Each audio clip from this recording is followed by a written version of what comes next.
Good morning, everybody. We're a few minutes late starting, so I'd like to crack into this if I can, please. You're very, very welcome this morning to the NLA.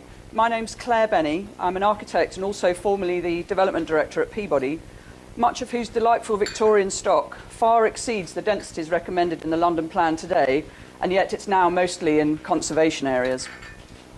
I'd very much like to thank HTA, Levitt Bernstein, PTE and PRP for generously sponsoring this event, and also clearly for putting together a lot of very hard work in these presentations and in the report, which you'll get later on. This is one of the NLA's series of regular breakfast talks.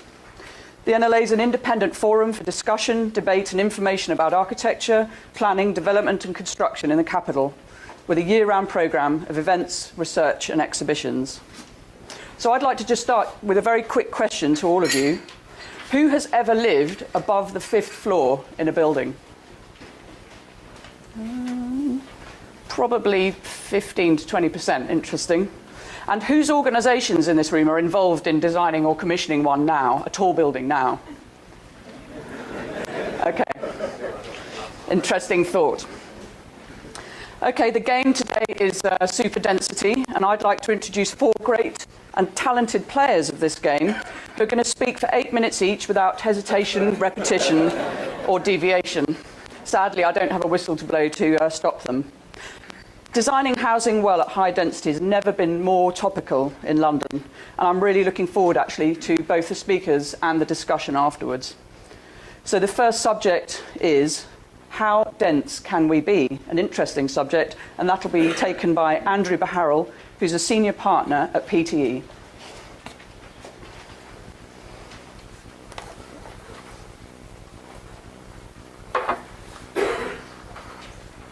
Thank you, Claire, and good morning. Can everyone hear me okay? No? How about that? Can you hear? Yeah? Good. Okay. I think you've all got the running order in your handout, so I'm not going to labour that. What I am going to talk about is the pace and extent of physical change in London, which is greater today than at any time since the era of post-war reconstruction. Just now, people from all over the world want to live here, visit here, and do business here. When I started working in London in 1981, the population was 6.8 million. Today it's 8.3, and it's expected to reach 10 million by 2031.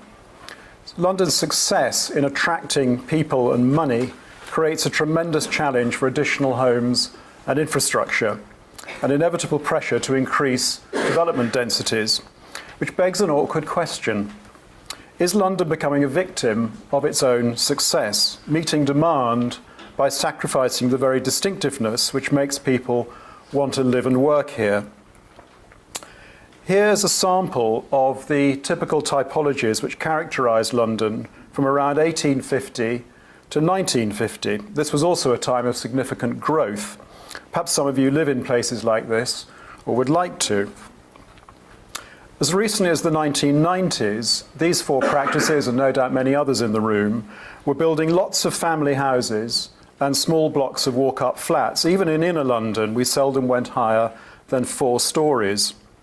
Then we had the urban task force, more permissive planning policies, and rising property values, which led to a sort of new London vernacular of the late 90s, comprising 7-storey apartment blocks with lifts and underground parking. You can see an example on the right here. And at the time, it seemed like an exciting step change. Today, it seems rather tame. Just 15 years later, the intensity and character of major new developments has changed dramatically. The NLA's London's Growing Up exhibition last summer highlighted perhaps the most visible aspect of this trend, although it's only one aspect. It catalogued 236 tall towers in London's pipeline. Less than a year later, that figure's been revised upwards to 263, of which around 80% are residential. The fact that planning policy defines tall buildings as over 30 metres, typically 10 residential stories, has been quietly forgotten as 20 plus becomes the new normal.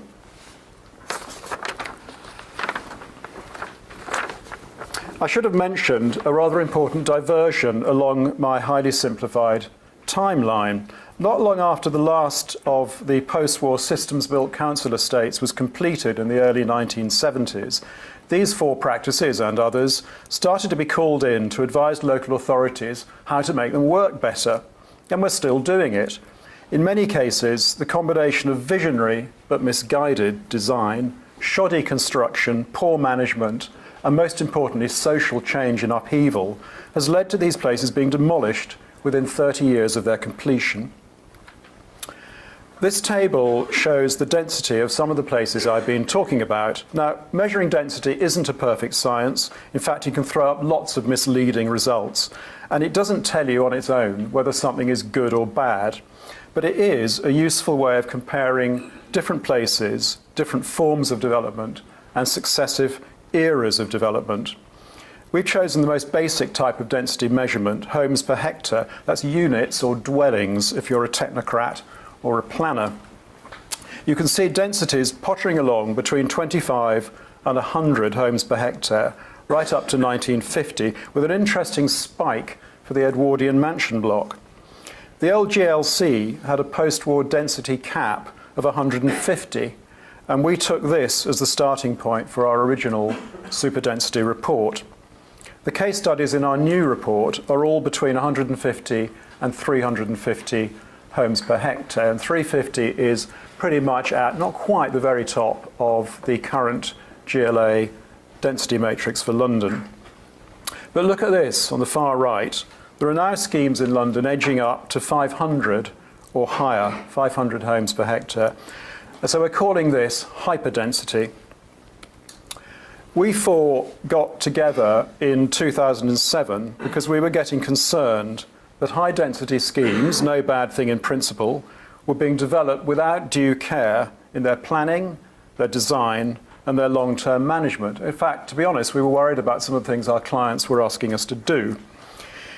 We coined the term superdensity and produced this report with 10 sets of recommendations, and with the support of Design for Homes, Design for London, and the NHBC.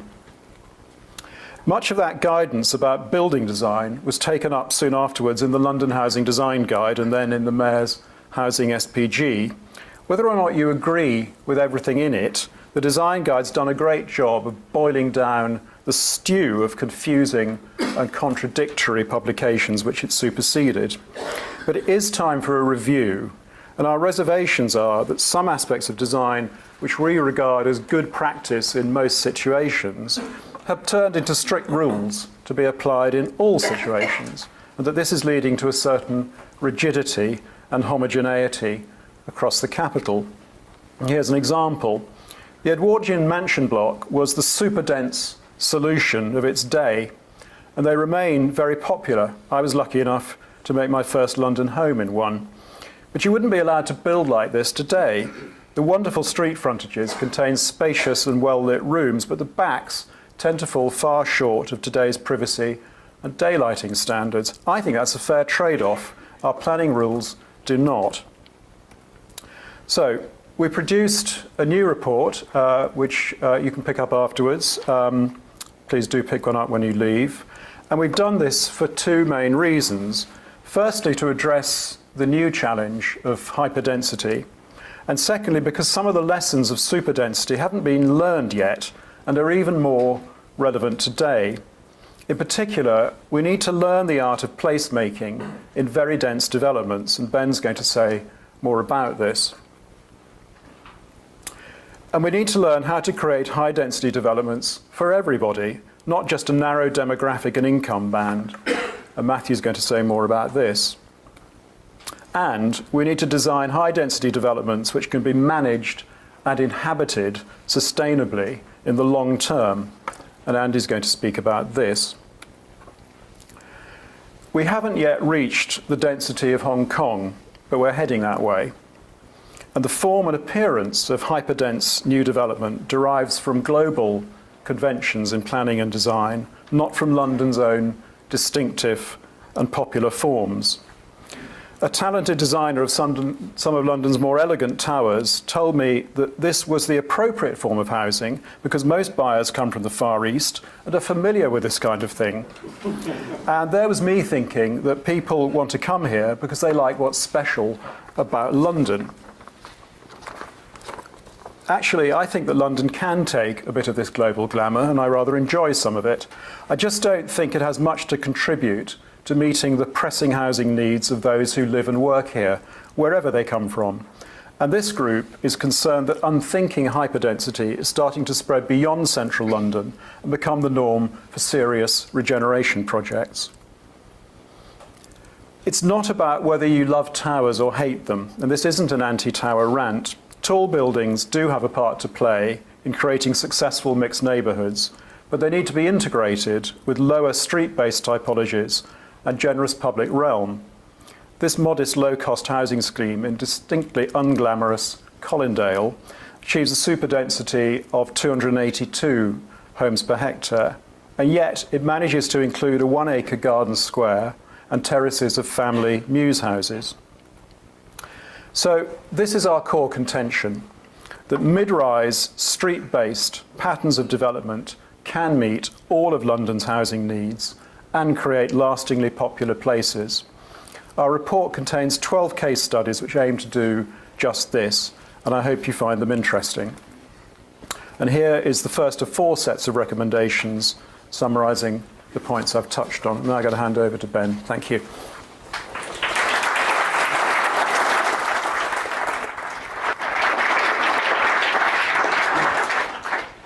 Ben Derbyshire, the Managing Director of HTA, who's going to talk about superdensity and street life. Thank you very much, Claire, and thank you very much, Andrew. With apologies for the movie metaphor, Superdensity the Sequel, just when you thought it was safe to get back in the water, the sharks have returned. And of course, just after we published the first version of Superdensity recommendations for living at, the credit crunch hit. And somehow it seemed as if the problem had all gone away.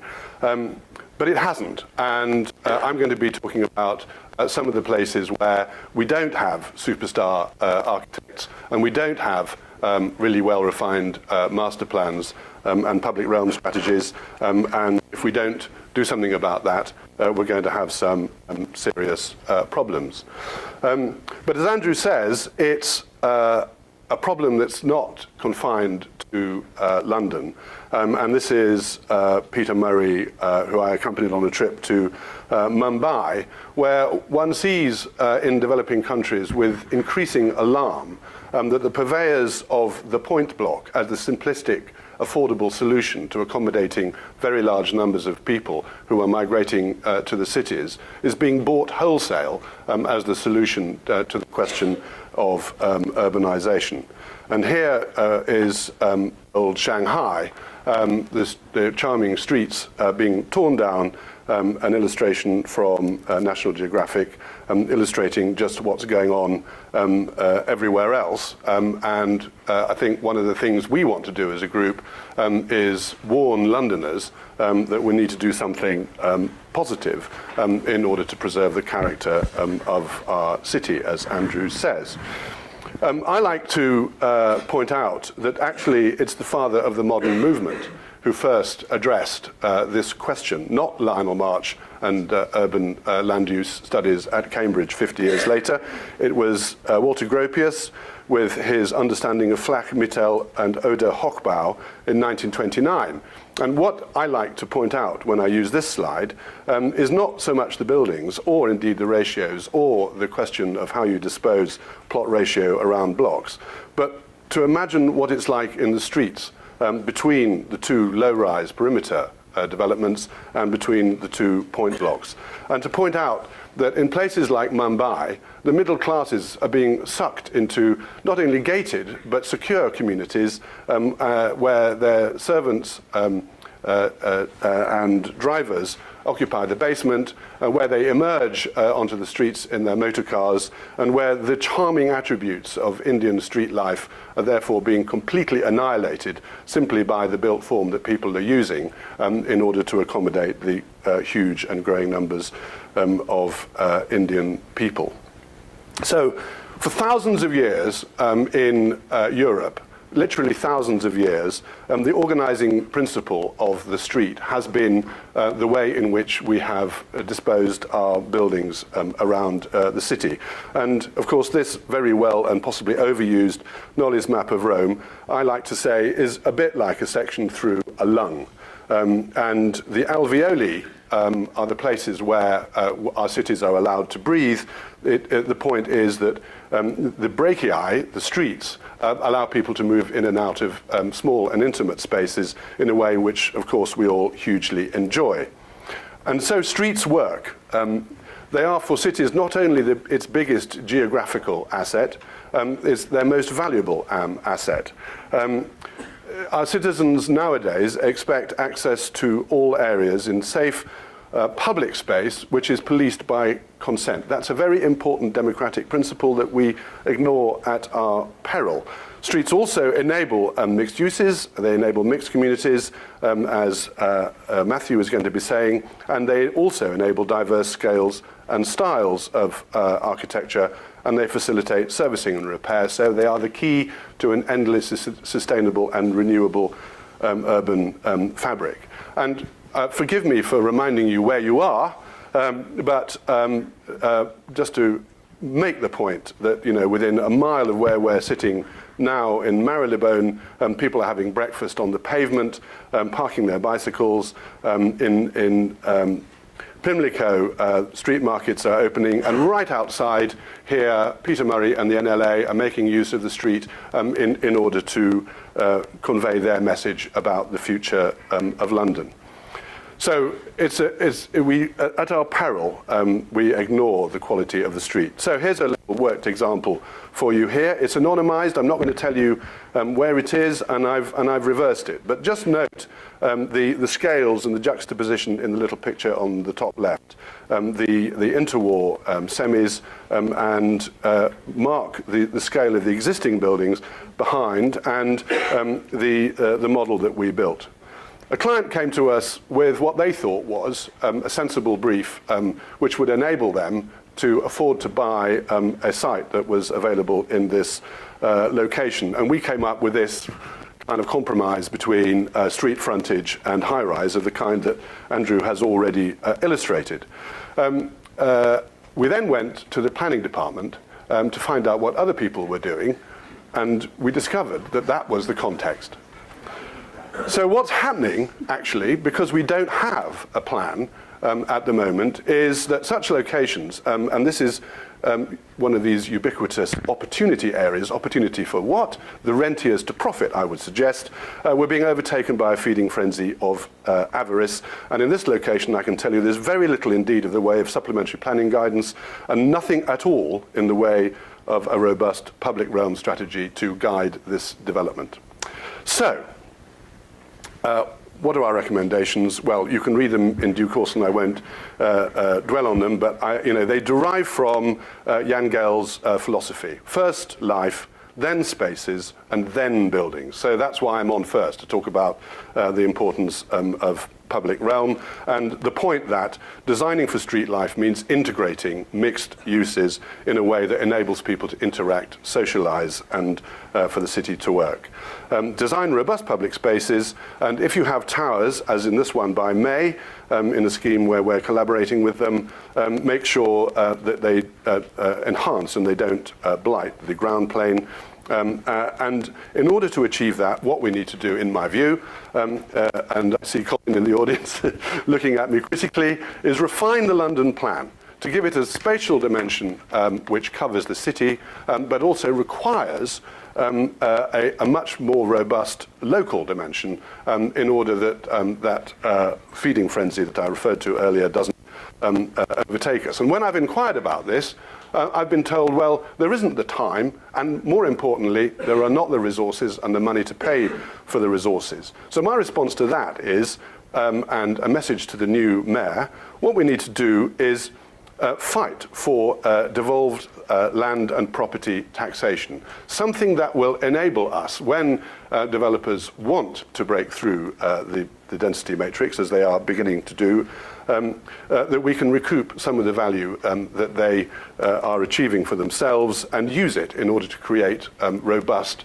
detailed local plans. And this illustration, I think, of Chobham Manor at London Legacy Development Corporation's plan for the Olympic Park, I think is a very good example of the kind of thing that the mayor is capable of doing, because we have the powers. We have the powers to create development corporations, we have the powers to compulsory purchase, and if we do those things, and if we can secure the resources to make the plans in advance of development, we will succeed in creating robust, sensible public realm that can accommodate a diversity of built form. Thank you very much indeed.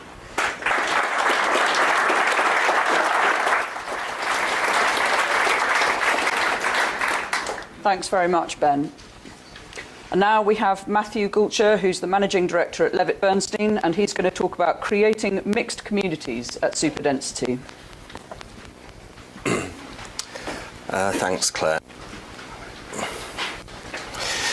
So I'm going to talk about communities and why they matter. For me, this is about diversity of community, its integration, and how that informs the buildings that make up a neighbourhood.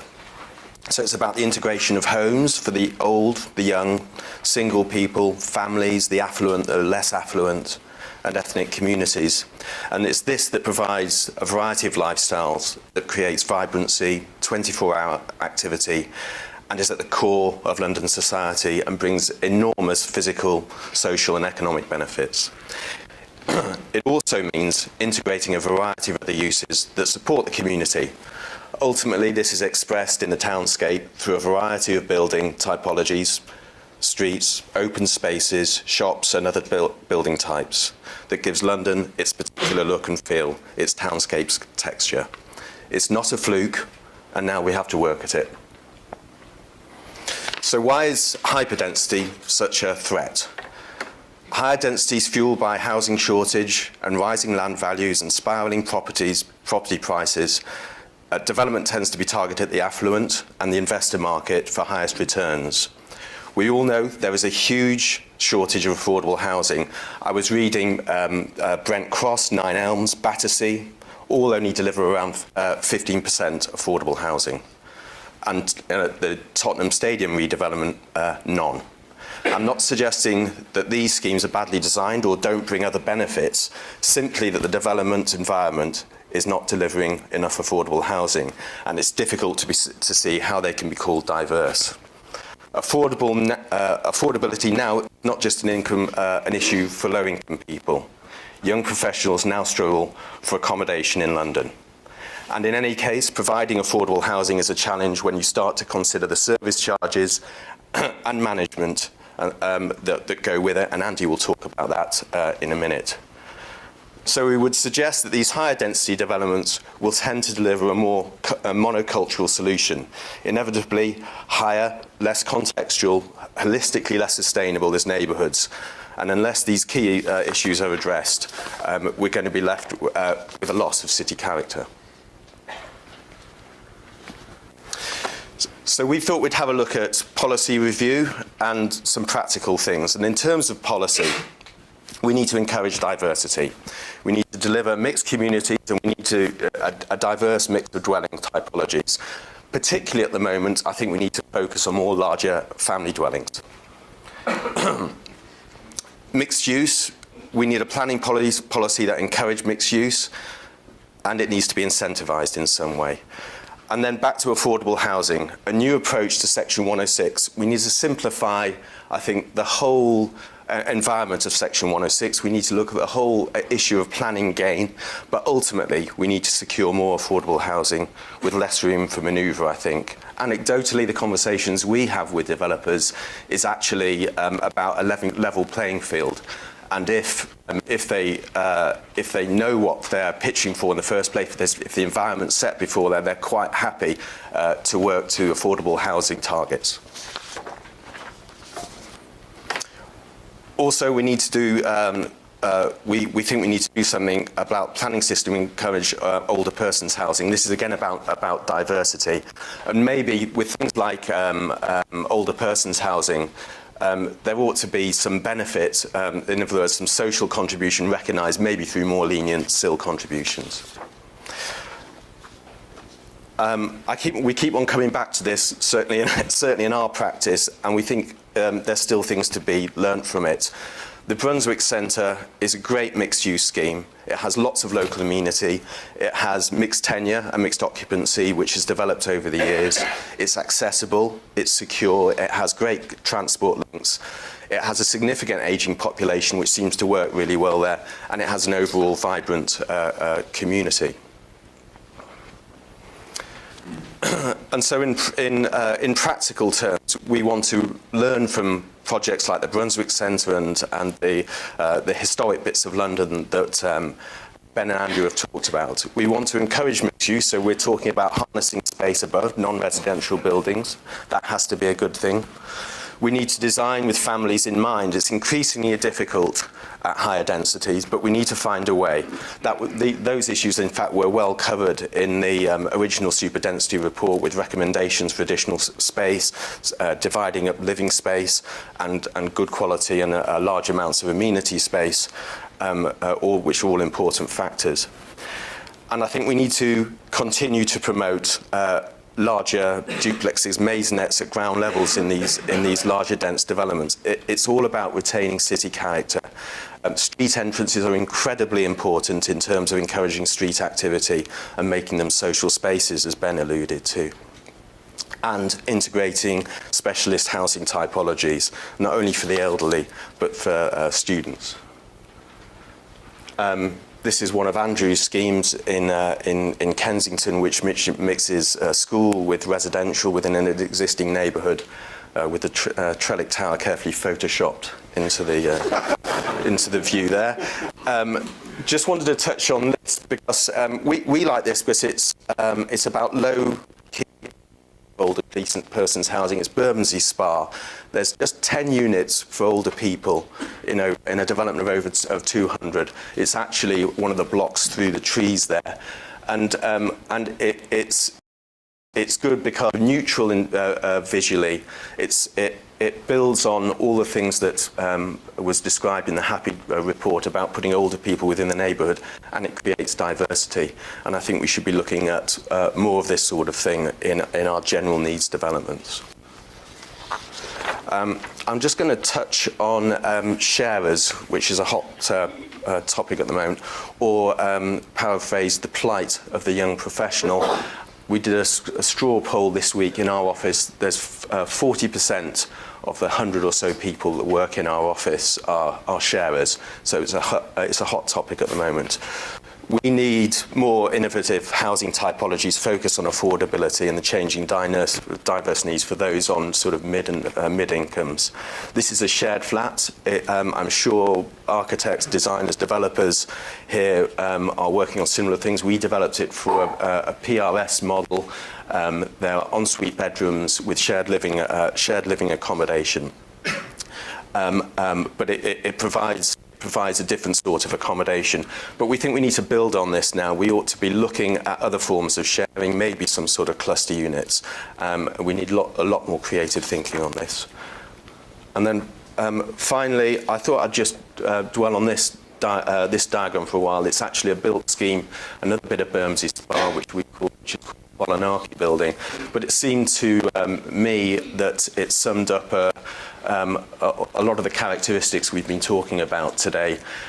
Over on the right-hand side, there is some lower rise development, 4-storey units with maisonettes at ground floor with the street entrances.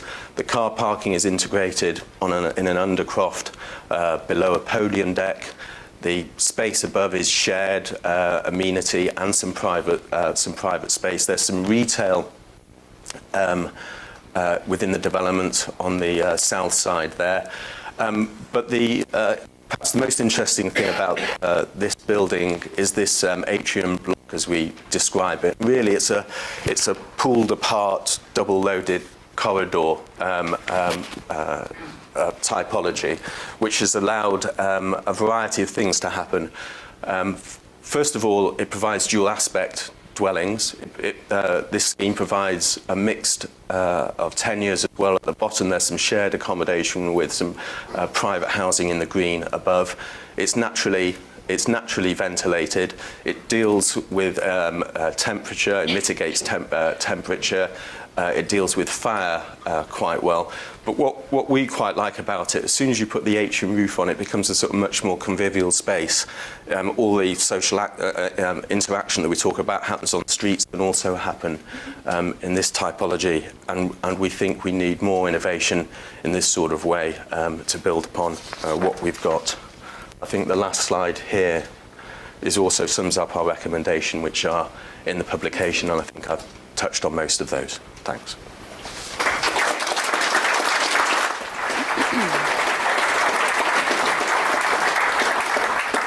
Thanks very much, Matthew. I hope we've got some tower huggers in the room, because I think we need a different perspective from the floor when this is finished. So finally, we have managing superdensity. So that's the sort of management and service charge aspect of the whole thing, and that's Andy von Bradsky, who's the chairman of PRP.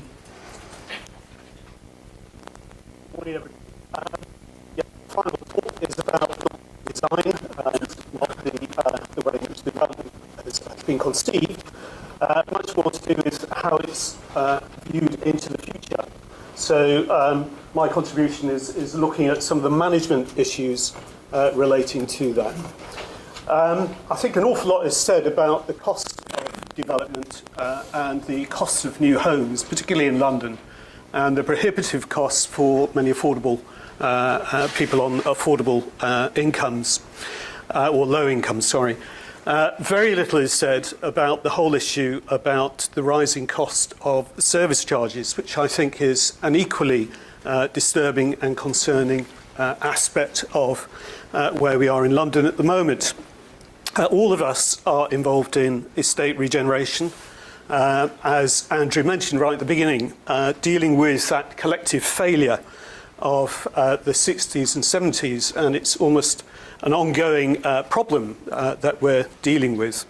Very complex reasons which were set out in terms of why they failed, but very significantly, I think, it was the lack of investment in maintenance and management issues, social and otherwise, that led to a lot of this failure. And clearly there are differences between then and now, much more sophisticated in our thinking, but there is this whole issue about, are we designing problems that will come back to haunt us into the future? How do we avoid making the mistakes of the past? In our report, we actually make reference to one of the enduring models from that era, which is the Barbican. In fact, it featured on the front cover of our Superdensity report.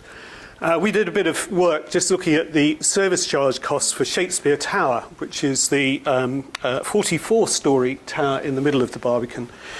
£8,000 a year was the charge in 2013-14, and the breakdown of some of those impacts is listed there. Clearly, all those homes are for sale. I'm sure all the purchasers are very happy to pay that price for a good level of service and for the quality that the services offer. But clearly, that is not an affordable cost for all.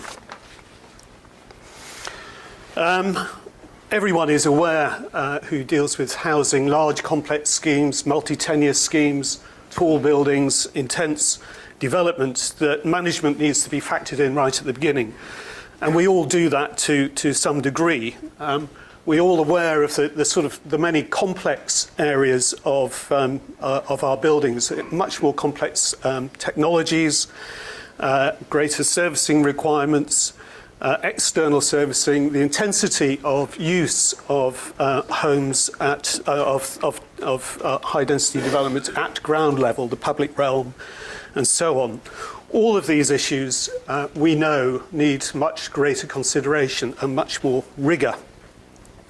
I think it's inevitable, though, that tall buildings have much higher management costs. Lifts, specialist requirements for servicing, the complex energy systems that we have to incorporate, much more area to clean, to look after and to manage. All of that requires much greater consideration. Some of the ideas that we have, though, for mitigating may be a bit controversial, but in our report we make a suggestion, for instance, that we ought to look at ring-fencing income that might come from other sources, such as ground rents, and actually factor that into a longer-term model. Look at the maintenance costs right at the beginning in the business model and factor them in and make that a requirement. The land value uplift that you get from many of these schemes, can we capture some of that land value and factor it into the model for the future? Or can we challenge the developer in terms of the profit that he might be making and make sure that that profit is recycled into the long-term management aspects of the scheme? I'm hearing anecdotally that some local authorities are making it a requirement to look at the cost of service charges for schemes, and I think that will probably emerge through local authorities, local planning authorities into the future. But how do you balance the council tax requirement with the service charge for the scheme? Looking at sharing the costs for a high density development across a wider area, and how do you mitigate the costs through perhaps sharing with other developers the cost of some of the common areas, for example, getting those economies of scale. And in our report we also make recommendation at a very practical level. How do you extend the defects periods for some of the complex and vulnerable requirements like M&E and landscape, and make sure that over a 3-year period you iron out all the wrinkles rather than over a 1-year period. So some very practical things that could be done to mitigate costs. But at the end of the day, who are we designing for? Is it for sale or rent, clear the rich or the poor? We need to make sure that whatever service charges we come up with are affordable for all. And perhaps new ways of dealing with the management, such as a menu of service requirements that can be bought into. So a new way of thinking and a new integrated model perhaps for management. Having obviously a different approach for social and affordable housing to private sale will almost inevitably arise. And I think the greater awareness amongst residents or purchasers about the level of management and getting them to be aware and be much more engaged in the whole management process. But at the end of the day, it's much easier to mitigate management costs in mid-rise development. There's no question about that. Tenures can be separated and integrated in an easier way with separate cores from street level. You can integrate typologies. In fact, the maisonette with flats over is probably one of the easiest arrangements for management companies to manage from what we hear. You can integrate a tenure blind approach. This scheme, which is our Portobello Square scheme, actually is a streetscape where you wouldn't be able to distinguish between one tenure and another. And there are very distinct advantages for mixing those tenures, because social tenants, very often much more intensively used, stay for a longer period of time than perhaps private renters and owners who are often not in their buildings. So that symbiotic nature of tenure integration serves as a management function in itself. Just finally, I will go through my recommendations, unlike my colleagues. Just 4 points, really. We need to be much more aware and much more intensive about how management and design work together from concept stage. They should be in the same room. They should include a long-term cost model in the business model itself so that it's able to be openly analysed by local planning authorities. Oops. And perhaps we ought to apply a sequential test, which actually, when a tall building comes forward, there are costed options which actually look at how you might organise that development differently to see whether a mid-rise option actually works in a better way. And that should be open to scrutiny. Local planning authorities should be provided with the costed evidence of the management, i.e. the business model for the long-term management ought to be open to scrutiny.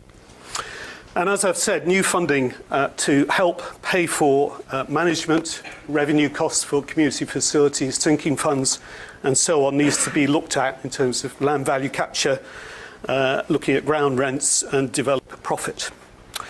I think it's fair to say, just to repeat all of our messages, that we're not against high-rise. This is not an anti-tower rant, which I'm sure Claire will open this up to scrutiny later. All we're saying is that there needs to be much greater rigour, much greater scrutiny to the way in which we do design high-rise buildings.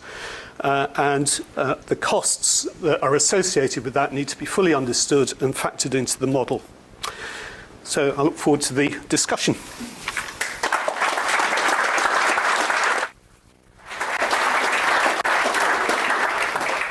Could you take a seat? Thanks very, very much to all four, especially for keeping to time. Absolutely perfect. Thank you. There's a fantastic quote in this report from Noel Coward, which I thought one of them might say, so I didn't want to say it in advance because I didn't want to steal their thunder, but it's the higher the buildings, the lower the morals.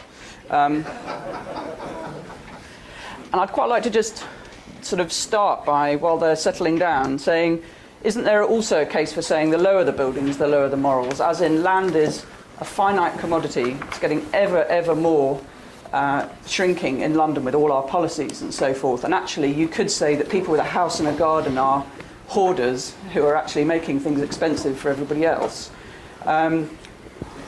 Is there a group of people, or when do you think it is appropriate to have a much taller building, and who is it for?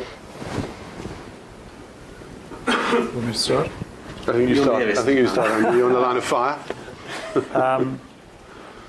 Well, I think what we've been talking about, and you'll find much more explanation and justification in the report, is a call for a wider mix of typologies. And I think what alarms us are large developments which comprise mainly or exclusively very tall buildings. And what we're trying to show as a very positive message is ways that you can achieve, you can have it all. You can have high density, super density, perhaps not hyper density, which combine elements of tall buildings, elements of mid-rise, elements of family houses. So in a sense, everyone's a winner, and there are different kinds of typologies to suit different types of household. Tall buildings are great for certain sorts of household, and perhaps one of my colleagues would like to say which those are. Matthew, perhaps. Very happy to contribute to this one. I mean, just to reinforce the point that I made about not being against towers, where you'll see one of the examples in the document being Lucien Gateway, which is a very dense development with towers of 20-storey, but it's right on top of a town centre. It's right next to a transport hub. It's designed for young professionals and for those that need to get into and close to work. And I would have thought that some analysis, and Ben made this point about a London plan, about where those appropriate areas are in London for that sort of development. And so I think more rigour just in terms of how we draw up our plans is just to reinforce that point. Ben. Well, actually, first of all, I'd just like to acknowledge Denise Chevin, who's at the back, who was our editrice. And thank you very much indeed, Denise, for your help with our endeavour, just before we forget. No, I'd just like to make the point in respect of your question, Claire, that is in the report, that London is growing, you're right, at 300 people per day, and will shortly be 10 million and could even be 15 million in due course after that. But however, London, built out entirely at the density of Islington, could accommodate easily and comfortably 10 million people. Built out entirely at the density of Kensington and Chelsea, 20 million people, and built out at the density of Paris within the peripherique, where the only tall buildings are the Eiffel Tower and the Pompidou Centre, 30 million people. So, you know, it's a question of what you want as citizens of London. And my thesis is that streets and streetscapes that we can wander around and enjoy are the precious asset that we've got. And I just ask you, as citizens, you know, what do you want to see for our city of the future? Which is a great way of saying, who would like to ask a question? Could you raise your hand, wait for a mic, and say who you are and where you're from before you kick off?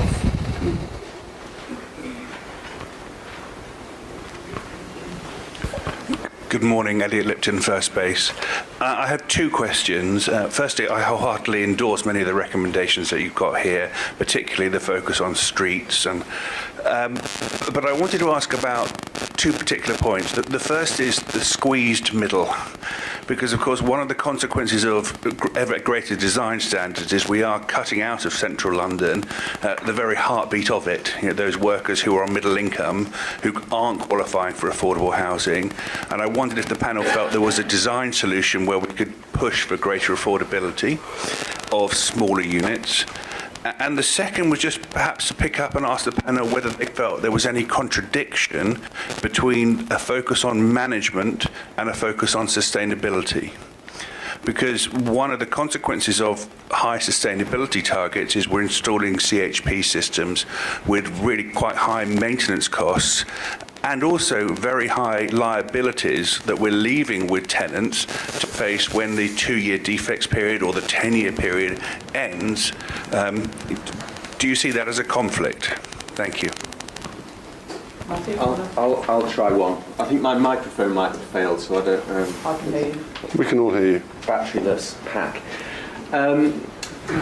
The squeezed middle, as you put it, and typologies that might be appropriate.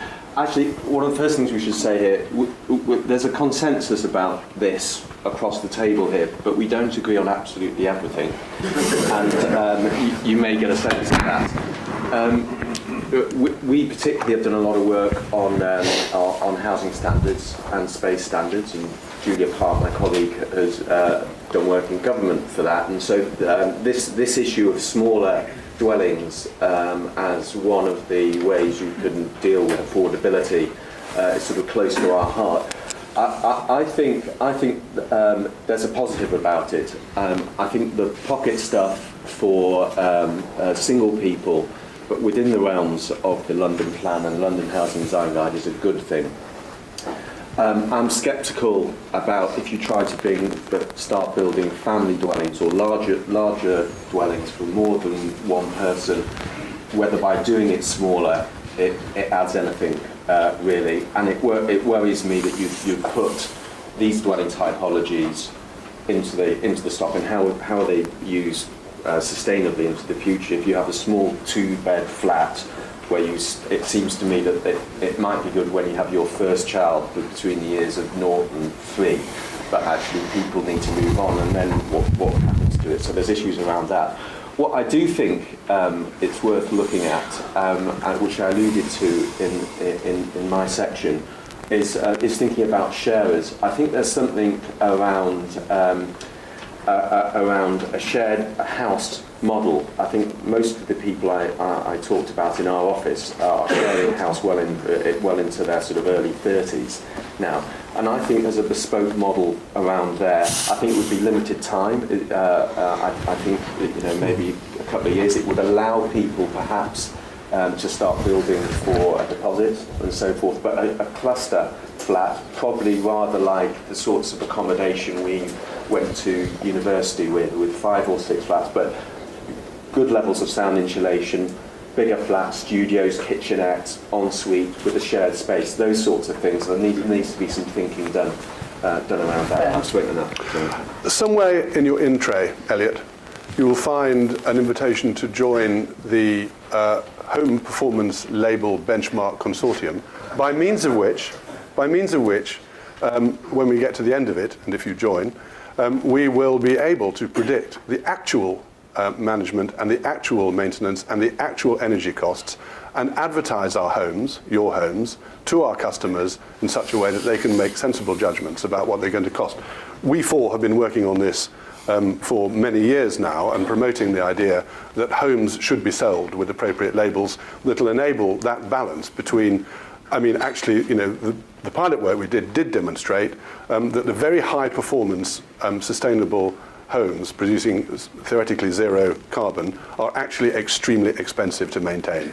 And I think, as citizens, we all jolly well need to know the reality of that position, which I think is in particular Andy's contribution to this work. If the speakers don't mind, I'd like to kind of carry on taking questions because we're slightly short of time. So can I take the next one, which was over there? I think that was me. Andrew Wood. I'm the councillor for Canary Wharf Ward in the Borough of Tower Hamlets. I attended a neighbourhood planning conference yesterday. I was wondering what you would recommend in terms of whether your recommendations could be written into neighbourhood plans and whether you think those plans could then stick in the current planning policy framework. Yes.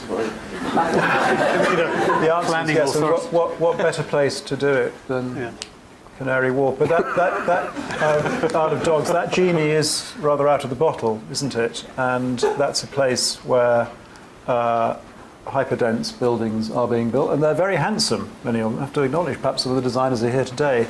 So I think that is a place which of course was pretty much erased with the loss of the docks. So it is a new place, certainly within my lifetime, where I think it's legitimate to see a very different kind of typology to the historic fabric of London that we've been touching on earlier. But that doesn't mean to say that anything goes. And I think that better guidance in how to do very dense development well could help to perhaps mend some of the conflict between the resident community there and the incoming developments. Matthew, briefly. I just think I think Ben alluded to it earlier. I feel there needs to be a bit more sort of joined up thinking from regional planning level to local planning level about setting height and density. That the GLA they do have an overview, but I think that local authority need to be stronger in taking that forward and detailing that out so that there's an overall strategy. Who's got the next question, please?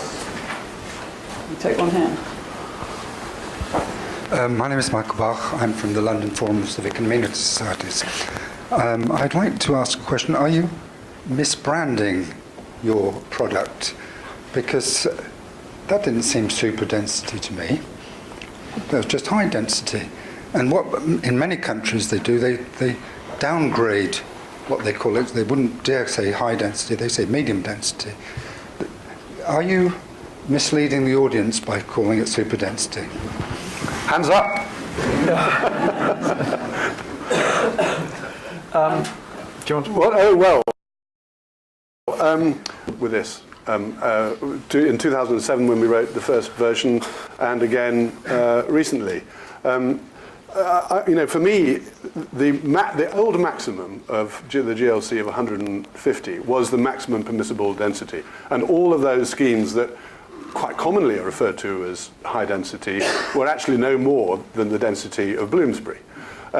So that was high density. So we decided to call what we then termed super density, i.e. over 150 and up to sort of about 200, super density. we've clarified the thinking, and really, I suppose, if anyone's misleading anybody around here, what I'd like to claim is that it's by design.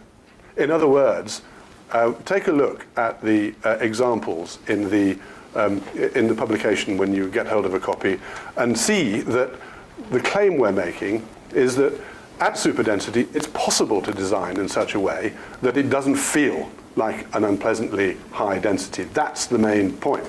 And that above 350, we've concluded it's pretty bloody difficult, and therefore you need additional scrutiny in order to decide that you're doing the right thing. Can I just butt in really quickly? I just did a little bit of homework. I don't know how many people know Duquesne Court in Balham, or how many people know Dolphin Square in Pimlico, both around the 430 dwellings per hectare mark. And I think they're highly livable. I think you're touching on a point. I can't tell you what a struggle it was to get us all to measure density in the same way. There's 12 case studies and there was 12 different measurements of it.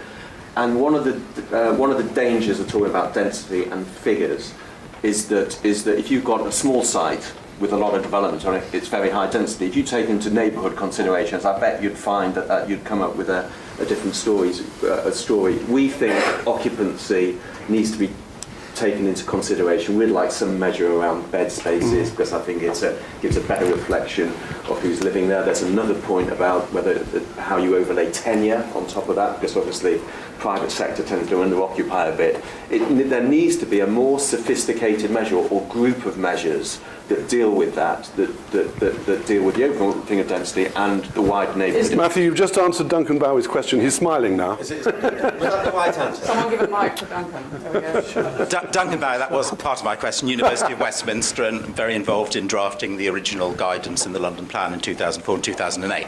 I think actually the report should be retitled Against Hyperdensity, because that actually gets round the point that kind of Michael Bark was just raising, and actually deals with what you're arguing against as well as what you're arguing for. Because clearly there's a massive distinction between the kind of 350 dwellings per hectare on Lucien Gateway and the heading for 3,000 on South Quay. The comment, Andrew made the comment about the London Plan being rigid on density policy. It's a situation where half to two-thirds of the schemes given planning consent breach the density policy. I don't know how loose you want it to be. There is certainly a case for bringing back the original guidance, which was drafted for the original London Plan, on the actual mapping of neighbourhood character as well as PTAL and the ranges of densities across London as a whole.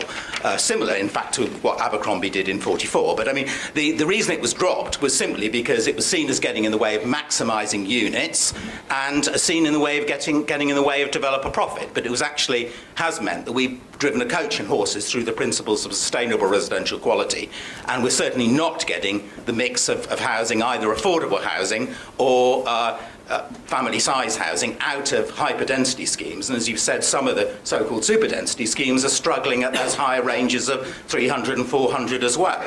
And the issue of service charges is critical, because we're not getting social rents anymore. You're getting high rents anyway. Service charges aren't covered by housing benefit. You're not going to get affordable housing out of hyperdensity, and not much out of superdensity either. We've got it completely wrong, and we need to completely change the policy. Well, not so much change the policy, but actually implement the policy that we wrote in 2004. Great, thanks. Duncan, we've got a question from a woman, woo, at the back. I got a question. I think one question that no one is actually... Can you say who you are and where you're from, please? Sorry? Can you say who you are and where you're from? Yeah, sure. I'm Elena Ruiz from Square & Partners. I'm an associate, and I'm from Spain, as you can see. Basically, I think one question I would like to ask to everyone is, for who are we building this new city in London? I think I work in a very high-end residential at the moment scheme, and it's really frustrating to see when you go to central London that actually no one from London can actually afford to buy a flat there. So basically, it's just a playground for rich people from Qatar and other countries with quite a lot of money. Therefore, I think one question, the scheme that I'm building, actually, they were telling me one of the strategies for the cleaning of the facade, it was to clean from inside the flat. But they told me that it was not going to be possible because the people will live in the flat only 1 week per year. That is crazy. So I think politicians actually should start thinking how to control what is happening there, because everyone is being pushed to some degree of even further. Thanks. It's very difficult for designers to talk about this, but I'm going to make them do it anyway. Well, it is a very inflammatory subject. We have to be quite careful not to be too Farage-y about it. I think the point's been well made in the talks about designing for diversity and for London's multicultural population and for all incomes and ages. That's not to say that wealthy overseas investors don't have a place in that, and they should.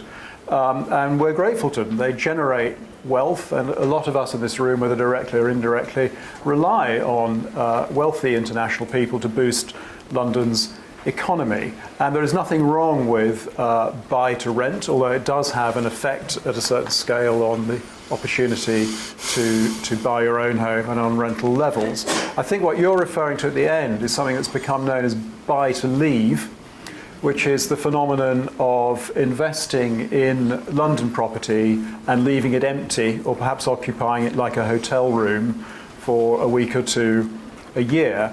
Again, it may not be immoral, but it's certainly, actually it's contrary to planning policies for permanent residents, and it's taking housing stock out of the market.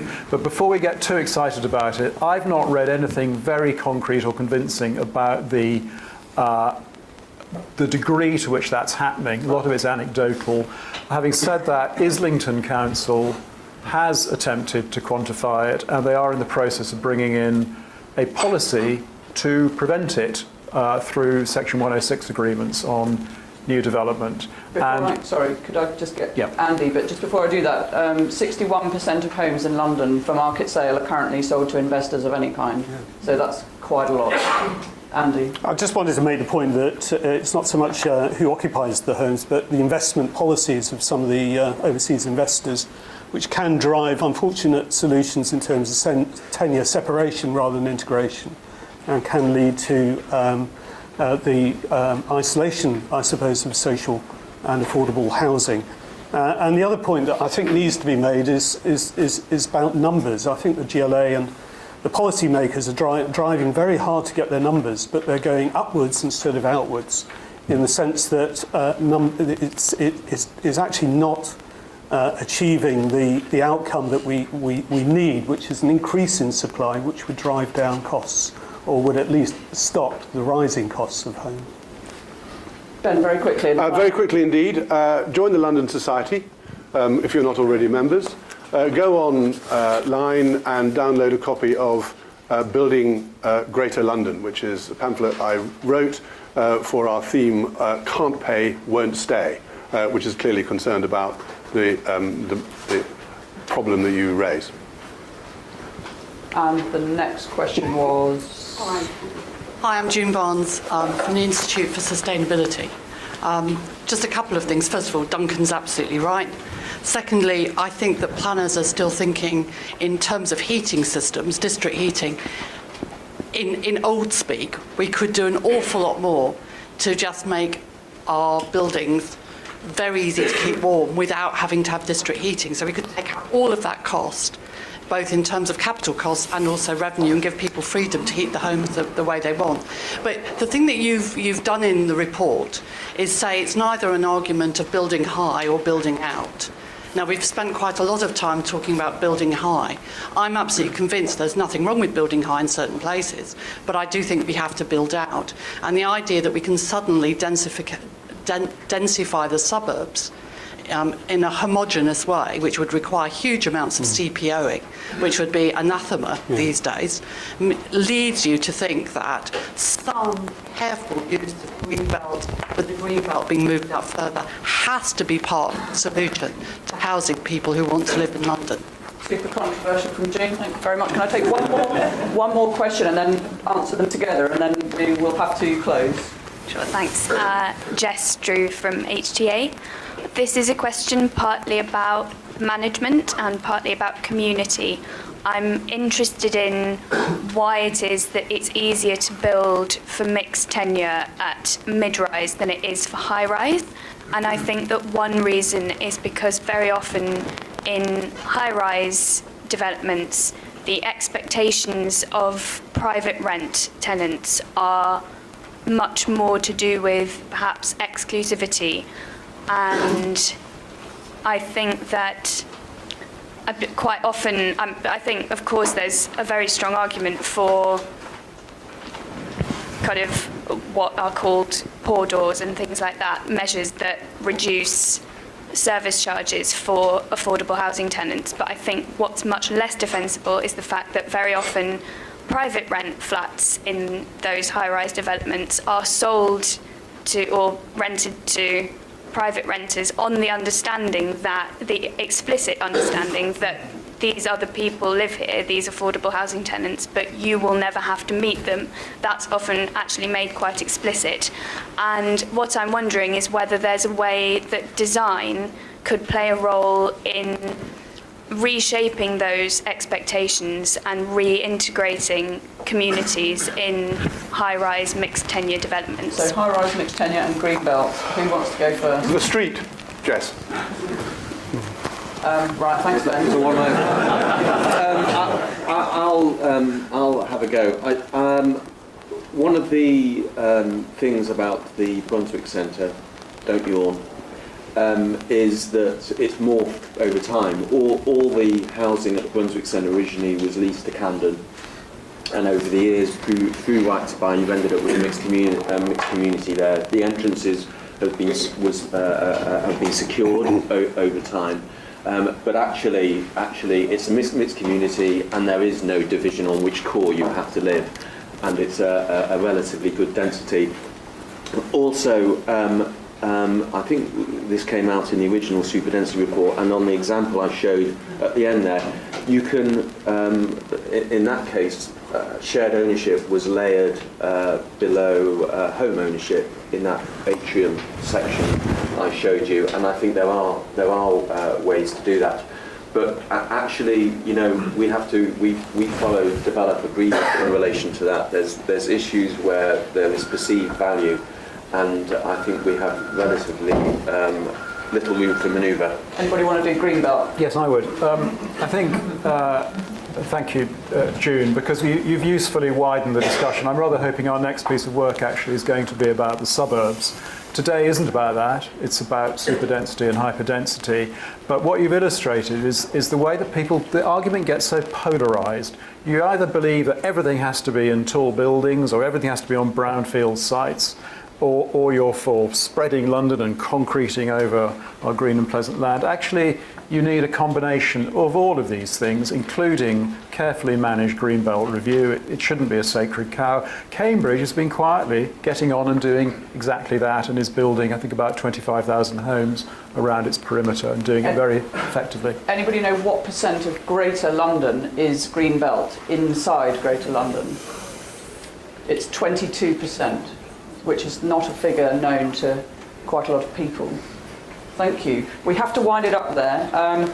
These are upstairs. Can I just say one other thing, which is that in 1955, the RIBA ran a day-long symposium on how to do high-rise homes. It's a fantastic read, and this is a great start. I think we need a day-long symposium on this very topic. Thank you very much to all our speakers and to all of you for coming.